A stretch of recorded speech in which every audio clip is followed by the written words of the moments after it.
a country almost the size of the United States, yet home to fewer people than Texas. From above, Australia looks endless. Deserts, forests, beaches and mountains stretching to the horizon. But on the ground, you can drive for 10 hours without seeing a single soul.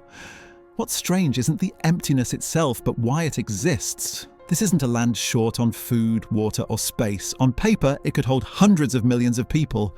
So how can a country blessed with all this land stay so astonishingly empty? To find out, you have to go deeper than sand dunes and snakes. The real story is carved into the Earth's bones, shaped by air currents and written in centuries of human hesitation. Picture lining up all 26 million Australians across the continent. Each one would own 3 football fields of space. The landmass rivals the lower 48 US states, yet the population equals a single American state. England alone holds twice as many people. Cities like Tokyo or Jakarta cram in more humans than the entire Australian continent. Almost every Australian lives near the sea. 5 coastal cities, Sydney, Melbourne, Brisbane, Perth and Adelaide, hold 2/3 of everyone in the country. Drive just a few hours inland and civilization fades fast. Towns become dots, then vanish into shimmering heat. It's as if the middle of the continent made a quiet announcement centuries ago. This space belongs to no one. And it's not just a matter of choice. The land itself has been pushing people away since the day it formed. Australia's barrenness was written into its geology long before humans arrived. It's the flattest, driest inhabited continent on Earth, slowly worn down by hundreds of millions of years of erosion.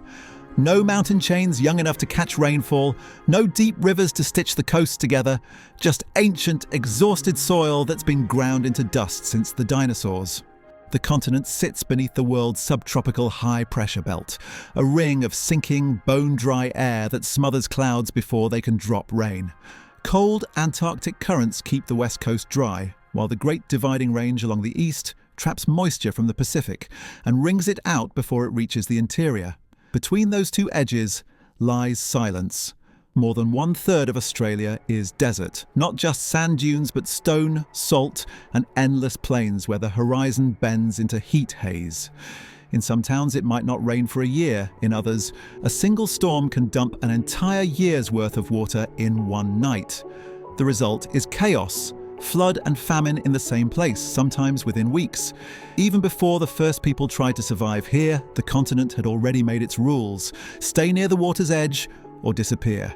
Yet beneath that harsh surface lies an unexpected twist, a hidden ocean no one can see. Thousands of feet below the desert floor sleeps the Great Artesian Basin, one of the largest underground water systems on Earth.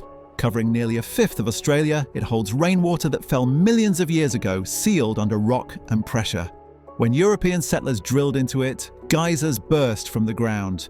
That discovery birthed cattle stations and lonely towns that still cling to its lifeline today. To the southeast runs the Murray-Darling Basin, the fragile river system that feeds most of Australia's crops and cities. But while the Mississippi roars with life, the Murray-Darling trickles. Its flow more than 20 times weaker and shrinking every decade as droughts stretch longer. It's ironic, Australia doesn't truly lack water, it just hides it in the wrong places. The north floods, the south dries, and the centre never decides. Even with so much underground supply, the continent's interior never became a home for millions. Why? Because water isn't the only thing that determines who stays. History, luck, and distance do too. For most of human history, Australia stood alone. After drifting from Asia, it became an island ecosystem of its own inventions. Kangaroos, koalas, creatures that don't exist anywhere else. The first humans arrived around 50,000 years ago, walking across low seas and island bridges. They learned the rhythms of scarcity, using stories and songlines to remember where waterholes hid across the desert. Their cultures survived almost unchanged for tens of thousands of years. Then the seas rose, cutting Australia off from the rest of the world. For nearly 10 millennia, no new faces came. When Europeans finally approached in the 1600s, most didn't get far. Ships wrecked on reefs or beaches, their survivors lost in the wilderness. When Britain finally settled the coast in 1788, it did so out of desperation, not imagination, a prison colony for convicts. Only about 650,000 indigenous people lived across the entire land, spread out over hundreds of nations. The new settlers hugged the coastline, terrified of the lethal unknown just beyond the hills. Expeditions vanished, maps stayed blank. The outback didn't invite pioneers, it erased them. While North America boomed with towns and farms, Australia remained a remote afterthought. Too far, too dry, too brutally self-contained. Even when immigration finally began, the country's own policies would slow it to a crawl. Today, Australia shines near the top of global livability charts. Safe cities, strong economy, a lifestyle envied worldwide. Yet when you look at the map, it's almost blank in the middle. 9 of every 10 citizens live within an hour of the ocean.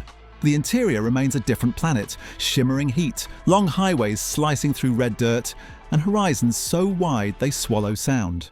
Part of it is practicality. Building inland costs fortunes, roads crumble, power lines melt, and water must be pumped hundreds of miles. The coast is cheap, comfortable, and familiar, but part of it is identity. Australians are coastal creatures. The beach isn't just recreation, it's culture. The outback is myth, something admired from a distance but rarely embraced, so the population piles even tighter into Sydney, Melbourne, Brisbane, Perth and Adelaide, while the heart of the continent quietly fuels them all. Iron ore, coal, gas, beef and wool come from lands too dry for neighbourhoods, but perfect for mining and machinery. Economic prosperity depends on the very emptiness everyone avoids. Still, pressure builds. Housing costs skyrocket, water dries up, and bushfires rage stronger every year. Politicians talk of decentralisation, of moving inland to relieve the strain. New ideas appear every decade. Inland megacities, solar corridors, massive pipelines. Yet the red centre stays untouched. Maybe it's because deep down Australians know the truth. The silence in that endless space is part of who they are. As the planet warms, the story accelerates. Temperatures climb, rain patterns shift, and fires grow fierce enough to darken skies on the other side of the Pacific. The 2019-2020 Black Summer burned an area larger than entire European nations, a glimpse of what unrestrained heat can do. Yet within those challenges lie opportunities. Deserts that once drove settlers away now attract engineers.